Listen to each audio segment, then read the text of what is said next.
अपनी मुट्ठी में भगवान भोलेनाथ ने त्रिशूल ले रखा है, यानी 3 शूल 3 जीवन के दोष हमारे संपूर्ण जीवन को निरर्थक कर देते हैं।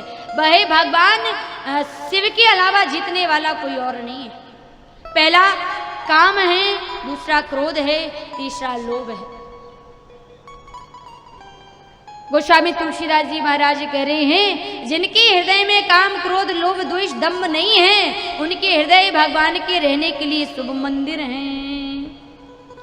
काम क्रोध मद मान न मोहा, काम क्रोध मद मान न मोहा, काम क्रोध मद मान न मोहा, काम क्रोध मद मान न मोहा,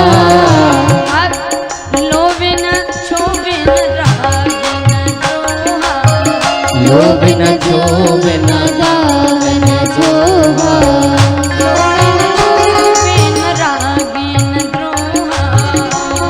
न क्षोभ न राग द्रोहा, जिनके कपट दम्भ नहीं माया, जिनके कपट दम्भ नहीं माया, जिनके हृदय बसों रघुराया, जिनके हृदय बसों रघुराया, जिनके हृदय बसों रघुराया, जिनके हृदय बसों रघुराया।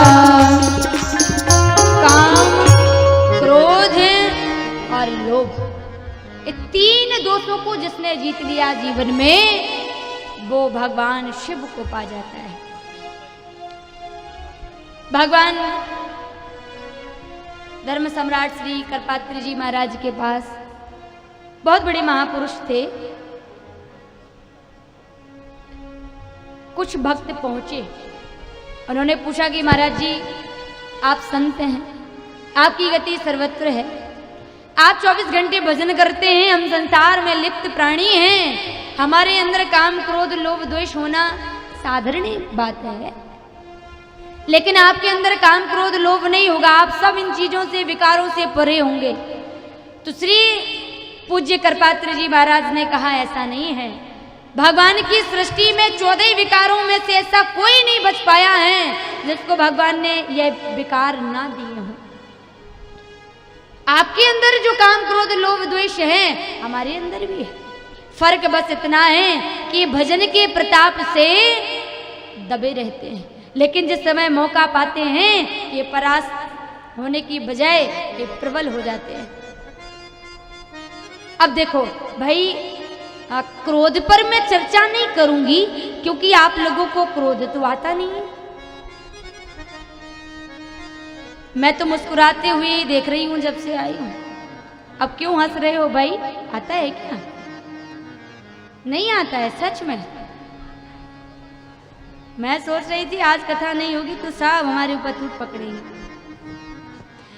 क्रोध तपस्या को समाप्त कर देता है। कथा का उपदेश सभी के लिए, व्यक्ति विशेष के लिए नहीं है।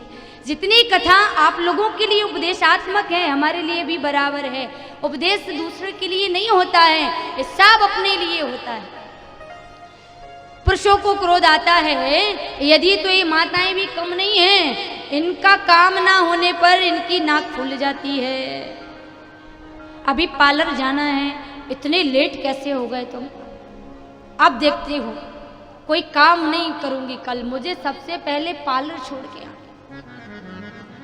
अब तुम क्या करोगे वो मतलब नहीं, मुझे बस। हाँ, ये 4 हट बड़ी प्रसिद्ध है। भगवान भोलेनाथ पहुंचे मैया यशोदा के दरबार में कृष्ण का दर्शन करने के लिए। सुंदर श्रृंगार किया भोलेनाथ ने, ततैया बिच्छुओं के कुंडल पहने, गले में सर्पों की माला धारण करी, बड़े जीभ लपलपाते हुए सर्प गले में, चंद्रमा ललाट पर है, जटाजूट धारण किए, मृग चर्म लपेटे, और जितने भी भगवान ने अवतार धारण किए भोलेनाथ पहुंच गए। मैया यशोदा ने देखा हमारे घर में कोई योगी आया है, ये बड़े दिनों में लाला हुआ है, तो दर्शन करने एक कुछ मांगने आए होंगे। तो हम सुंदर सा मैया यशोदा ने थाल सजाया। भगवान चले आ रहे हैं भोलेनाथ।